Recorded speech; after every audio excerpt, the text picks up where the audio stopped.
Festival కదా అని kites ఎగరేసుకోవడానికి నెల్లూరులో ఉన్న గణేష్ ఘాట్ దగ్గరికి వెళ్ళిపోయామండి. మొత్తానికైతే గణేష్ ఘాట్ దగ్గరికి అయితే వచ్చేసాము. ఇక్కడైతే అందరు గాలిపటాలు అయితే బాగా ఎగరేస్తున్నారు.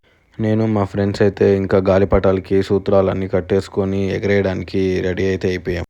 సో కాంపిటీషన్ బాగా హెవీగా ఉందని దర్గాకి అయితే వెళ్ళిపోదామని ఫిక్స్ అయితే అయిపోయాము. ఇంకా నేను నా ఫ్రెండ్స్ అయితే దర్గాకి అయితే స్టార్ట్ అయిపోయాము. అసలు మా వాడు ఇంగ్లీష్ వింటా ఉంటే తెలుగు రాదు, ఇంగ్లీష్ రాదు, సన్నాసి. మా బావ అయితే ఎలాగైనా సరే గాలిపటం ఎగిరేయాలని చాలా కుస్తీ అయితే పడతా ఉన్నాడు. నేనైతే మంచిగా కూలింగ్ గ్లాసెస్ పెట్టుకొని ఫోటోకి అయితే స్టిల్స్ అయితే ఇచ్చేసాను. ఫైనల్గా మా బంటి బావ అయితే గాలిపటాన్ని అయితే గాల్లోకి అయితే ఎగరేసేసాడు.